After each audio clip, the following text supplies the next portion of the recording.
สบายดีย้ำแรงจ้าพี่น้องจ้าสบายดีเบิดสุขุทุกคนเด้อจ้ายินดีต้อนรับสู่ช่องแม่น้องบอยคือเก่าคือเดิมพี่น้องมาเด้อโอ้ยเพื่อนมาตอนค่ำพี่น้องเอ้ยเบิ่งจัดจากก่อนมากับมาตอนใกล้ค่ำเดี๋ยวให้จะเล่นเดี๋ยวเล่นดับเบื่อคนนั้นบ่ต้องแนะนำเนาะคนนั้นเนาะเห็นประจำเพื่อนเช้าปะบัวอันนี้กับเพื่อนคือกันเพื่อนกินกันมาตลอดเพื่อนไปทำงานอยู่ไทยมาพี่น้องเพื่อนพึ่งมามือนี้เพื่อนก็มาหาปะบัวดีใจมาเห็นกันตอนค่ำก็เลี้ยงกันด้วยเก่าเล่าพี่น้องเลยปะบัววิ่งยังตอนครับ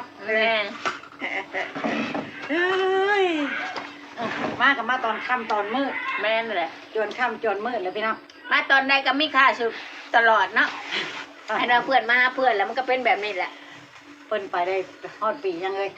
จะขับไปเดือนยังวะเดือนสองจ้าเดือนสองบอกหลังปีใหม่บ่ว่าท่านฮอดปีใหม่เองไปนะถ้าไปจัดปีใหม่อยู่พวกเด้อนี่จะไปเดือนหนึ่งจะมาแต่เกี่ยวข้าวนี่มาแต่อันนี้การนักเก็ตมากระเพาะถ้าไปไปฉลองวันปีใหม่อยู่พวกคอยว่าถามเพิ่นว่าสิไปใส่พี่เมื่อบ้านโดยสั่งกระเป๋ากระสอบเฮ้ยใส่น่ะเบิ่งควรตัวเองน่ะบัดแล้วไปจนฮอดกรุงเทพจังได้โทรบอกควรตัวน่ะเบิ่งน่ะแต่เพิ่นบ่ทันได้ไปไทยประกวดกระเที่ยวมื้องั้นเพิ่นได้ไปได้มากินแกงน้ำไม้ตำมะฮุ่ง3คนนี่สิแบบอยู่นำกันตลอดตะกี้นั่นสนิทกันสนิทสนมกันมากจ้ะขึ้นฮอดคือเก่าปีใดมากก็คือเก่าบ่เปลี่ยนบ่แปลงเนาะคนเฮาหักแพงกันมันก็เป็นแบบนี้แหละนะบ่หาแต่ว่าได้ผ่านหลายปีเดี๋ยวไว้คนเฮาหูจักใจกันเลยไปนำกันได้ตอนฮับเลยน้ำเย็นพ่อพี่น้องเอ้ยโอ๊ยกล้องเองครึ่งเย็นเฮ็ดตะเล็งเพ่งอยู่นั่นเว้ยเดี๋ยวว่าพี่น้องคืออย่างแท้ประบวดตื่นเต้นเพื่อนมาหาบ่หนอแม่นบ่จังแรง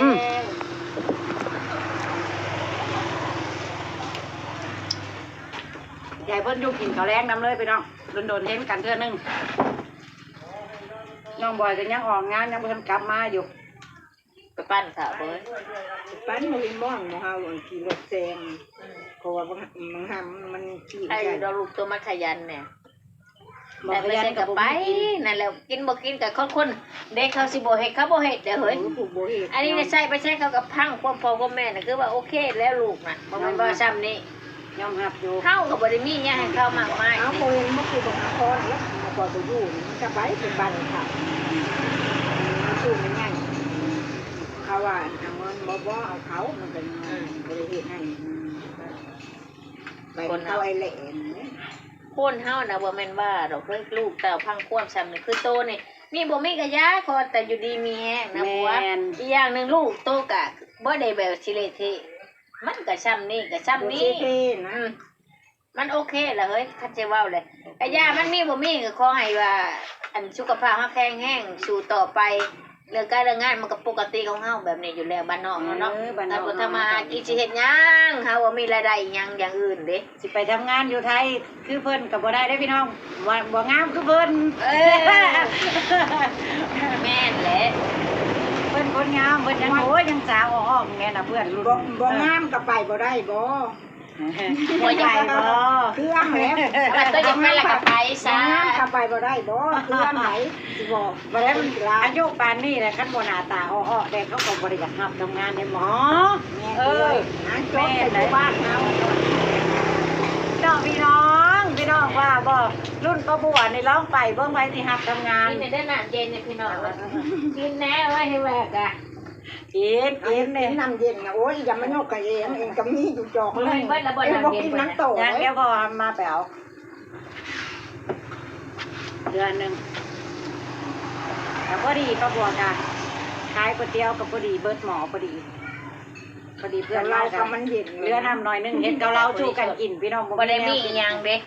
มาแบบกระทันหันเนาะเพิ่นผู้หับต้นกับบ่มียังมีแต่เกาเราบ่ขายก๋วยเตี๋ยวเนาะฮอดบ่จักว่ามาแม่นแหละมาจู่โจมเอากันโลดทั้งตื่นเต้นทั้งดีใจประบวชพี่น้องเอ้ยเพื่อนมา โดนมากันดีได้เนาะโมกูเนาะมาถิ่มกันบ่ได้ดอก มีแล้วกบ ว่ามีกบก้นกี่กับ มีมือสำหรับคนจูไปเพชรกินมีกบนะพ่อมาทำเราไปหามาไว้ให้ บ่คือเฮากันสิได้ไปวันนั้นเฮาสิว่าไปวันมัน หมู เงียบ ยู่พุ่นแหละ ตัวอื่นตอนเช้าก็เฮ็ดสู้กันกินอยากรับไป กิ แต่ นขอ เช้าง บ้านเฮาแซ่บ พอแล้วมื้ออื่นเนี่ยบ่ได้ไปนะมื้ออื่นเนี่ยเฮาสิอันนั้น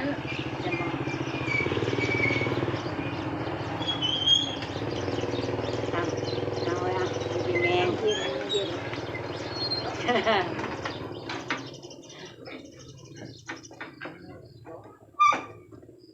น้ำเย็นน่ะ กันน้ำเย็นเออ มีค่ะน้ำเย็นใช้น้ำแข็งกับน้ำเย็น มากินกับร้านน้ำยา นี่ที่ขายยังไง นี่พริกแห้งนะบ่ เมื่อน่ะคุณพี่เห็นเบียร์ไปซื้อ2 โลมาเอาในเฮือนนี้มาเอาในเฮือนกับบริษัทว่าไปซื้อ พี่น้อง ได้รับเลยเด้อจ้าหมูกระทะ ก้างกับพี่เนาะ 1 ชุด จากผู้ใหญ่ใจดีซัพพอร์ตครอบครัวประบัวเลี้ยงหมูกระทะมือนี้1 ชุดพี่น้องไปเอาอยู่บ้านเต้าเหือโทรมาให้ไปให้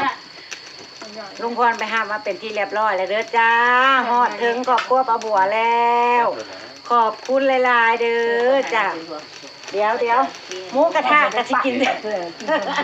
ไปกี้ว่าคันจะมาเพราะว่าคน พี่น้องกระทะประบัวกับพังพอดีประบัวกับสิชุกเชิญกับสิเล็ดแล้วนี่ให้ลูกกินเด้อพี่น้องเด้อ ตอนนี้บอกเป็นขบอยอย่างเอาไปแล้วจะมันโฉดก่อน เนาะได้รับเป็นที่เรียบร้อยพี่น้อง เขาอย่างเอารถปุกวันนี้เขาบอกเอาเขา ทำดี บ่เป็นเลยฮะเป็นยัง น้องบอยก็มากเมื่อยกับพอดีเลยนี่ตัวพอดีโลดพี่น้อง พี่น้อง แต่น้องบิ๊กเด้เอิ้นไม่เก็บมาเร็ว มันน่ะ เอิ้นไม่เก็บมาเร็ว จะมาหาสิบุญจะเสีย โอ้ยังไง เอามันคือแตกใช่ละเขา เดี๋ยวมาจับกระได บ่ไหว มึงจะแตกดิล่ะมึงห่วงมือหน่อยสิกระทะกระได ในจะเราไปมัน ไปลาดทางในทุ่นแต่นี่มีโฉมเจ้าจีว่าในไรเอา มาเอิ้นไม่เก็บมากินน้ำกันลูก โฉมบดจักคันในตู้เนี่ยโฉมบดหัน ได้แล้วดีอกดีใจหลายๆเลยพี่น้อง เป็นครั้งแรกที่ครอบครัวประบัวได้หับหมูกระทะ1 ชุด เอาแล้วเฮ้ยบัว มากเฮ้ยมาเฮ้ย เบอร์อันนั้นได้เฮาสิได้ เดี๋ยวจีไปหามาใหายเพื่อนประบัวกันยังบ่ทันได้กลับพี่น้องมาเฮ้ยมากินน้ำกันเฮ้ย สวัสดีจ้า จ้าพอดีเลยได้กินหมูกระทะน้ำกันเลยจังคอยกลับพี่น้องนานๆปีหนึงจะสิเห็นกันนี่นั่งจ้าที่จุ๋ยกันอยู่ข้างล่างนี่ล่ะอันนี้คือลูกชายเพื่อนประบัวลานยับเข้ามาปะครับเบียร์เล่า สวัสดีค่ะ เพื่อนนั่งลงเฮ้ยเพื่อนหนัง เพื่อนมาบัวหากามา มาใหม่ เพื่อน แล้ สิ วใหม่ กินหมูกระ จ้า ทะเด้มื้อนี้น่ะเพื่อนสิแลกหมูกระทะ จ้าผู้ใหญ่ใจดีเพิ่นซัพพอร์ตครอบครัวประบัว แม่น เป็นครั้งแรกที่ครอบครัวประบัวได้กินเนาะ แม่น เลยจะขอบคุณหลายๆที่เลี้ยงครอบครัวประบัว แม่น ให้มาสำได้ก็ให้ได้กลับไป100 เท่าพันเท่าเด้อผู้ใหญ่ใจดีเพิ่นบ่ให้ออกน้ำประบัวก็สิบ่ออกน้ำหรอกจ้ะแต่ก็ฮู้อยู่ว่าผู้ใดเลี้ยงเนาะจะได้กา จ้าเจอกูเมื่อยแล้ว เอื้อยขอบใจหลาย ไปใช้คนยังว่า ใส่คำว่าเอื้อย ว่าจ้า ๆเป็นครั้งแรกที่เอื้อยได้รับแบบนี้ดีใจหลายเจ๊เจี๊ยบเอิ้นแล้วแต่เพิ่นบ่กินพี่น้องเอิ้น ไป เลย เด้ เด้ อ อ พักกระตูแป๊บมาจะบอก อันนี้ ไหนพักกระตัวออกมาแล้วว่า โตจะว่าเนี่ยนั่งเนี่ย ไปเว่าตัดหนาเนาะ ไปว่า มาค่ะ มาแล้วมาแล้ว เจี๊ยบเอ้ยเจี๊ยบเจี๊ยบเพ่นบ่กินพี่น้องบ่เราก็ย่างไว้ๆมาเอามาเอาลงลูกบรรเลงเลยเอาน้ำจิ้มยังใส่ถ้วยลงหรือที่กินแบบซุกี้กินแบบซุกเคินไปก่อนพี่น้องที่จริงประบวกกับมีกระทะซุกี้อยู่แต่ว่า เอามา เบิดแล้ว มันเสียอะไรนะกะ เบิ่งหน้า แม่น่ะก็แม่ก็บ่ซื้อให้กินนะ บอยับเข้ามา นั่งหมูกระทะ ตั้งรวงตั้งลายสิกินเบิร์ดบนนี่ลุงแม่สุดว่าใหญ่พี่น้องเอ้ย มันปดก่อน มาจ้ามา ตายแล้ว ท่านจะปด ใส่เลยเจี๊ยบมาแม่เจี๊ยบมาแม่ทางนี้เด้อเอาอันนี้ไปกิน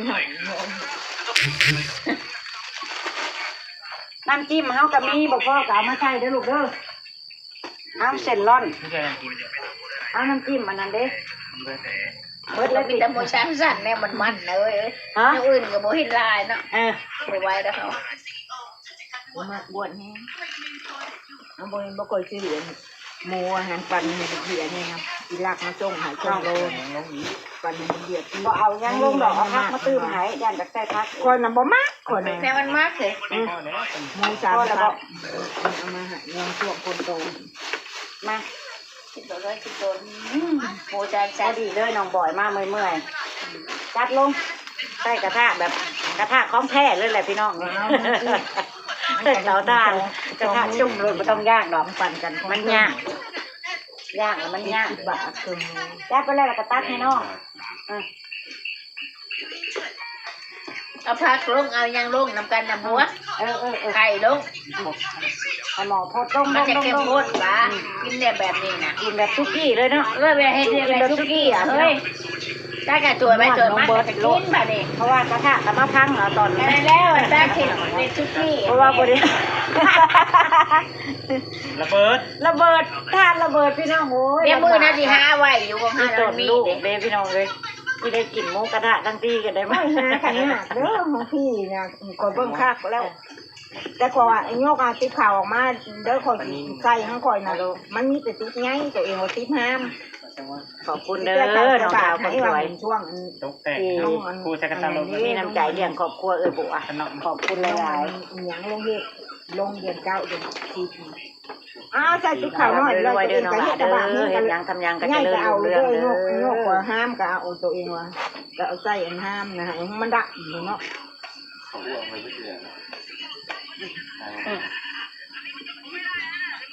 ปล่อยให้ลูกๆคนกินกันไปพี่น้องเฮ้ยจุโตมากิน บอก น้ำกัน ไอ้บ เฮ้ย กินเอาหลุดเฮ้ยเอาหลุดเฮ้ย เพื่อนประบัวก็มานั่งเล่นกับประบัวพี่น้อง บอกกินนะ คิดฮอดกัน เพิ่นก็สิได้กลับไว้ๆนี่แหละเพิ่นบ่ได้อยู่โดนดอกเพิ่นสิกลับไปทำงานอยู่ไทยไว้ๆนี่แหละพี่น้อง เพราะว่า ก็เลยมาหากัน ครับผมครับ พี่ว่ากันลูกมาพี่ เขาเช็ดกระปุ้นกินไปบางว่าเขาไปให้กิน พี่ กั เจ้ น มันก็จะมากินน้ำอ้ายนี่ลูกอ่ะ จะกินกระปุ้นบริยาดอกมุกกระทะนะบอกแม่แน่เอง เฮ้ยเฮ็ดข้าวปุ้นน้ำกบที่ เอา เคย ปีมีแล้ว เอาบ่ จองม่วง มื้อได้ตัวว่า เองว่างก่อนเองไปเห็ดนี่ก่อนเองไปบ้ามาก่อน เนาะ จังนอกก็ บ้ามาไปจะเห็ดวันเกิดให้ลูกได้ก็ได้มันบ่เวลามันจ่อนะเฮ้ย เวลามันมาเล่นด่วนเฮ้ย นี่ว่าจะเห็ดวันเกิดไปให้ลูกเลยก็สิกลับพันนี้วันเกิด สงกรานต์ จงการ สงกรานต์ตัวว่าสิมาสงกรานต์จะกินกันจังเฮ็ดกินเฮ็ดข้าวปุ้นกินกันเนาะพี่น้องอันนี้มันเวลามันน้อย มาล่ำหน่อยแล้วค่ะอย่าไปหางค นั่นแหละ ำอารมณ์ไม่ดีจะโทรมาบอกแม่สิไปว่าเป็นนี่นะ แล้วพี่เลยจะเห็ด ทานแตกแค่บ่ ลื รู้ มกันอยู่ สิเอาเงินมาให้เจ้าเห็ดก็จะปล่อยเอาเห็ดด่วนเนาะ โยนข่าวแล้วเจ็บ เป็นนำกันนะ พัดขอมือน้องบ่อยนะพี่ นี่ น้อง จะเพิ่นเป็นหนี้คนได้500เพิ่นบ่ให้เล่า โยนมัด จะยก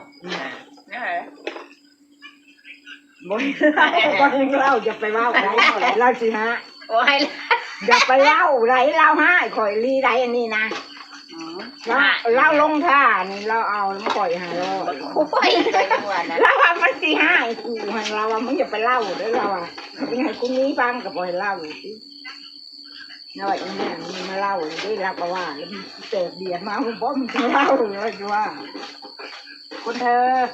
มากินผลไม้สองคำกันยังดีเด้อ โมกินเฮ้ยโมกินทั้งบ่อยากโมนะบ่ตกตรง น้ำไม่ค่อยนะทำแต่ว่าแบบ อย่าไปสอบนะเฮ้ยเอ้ย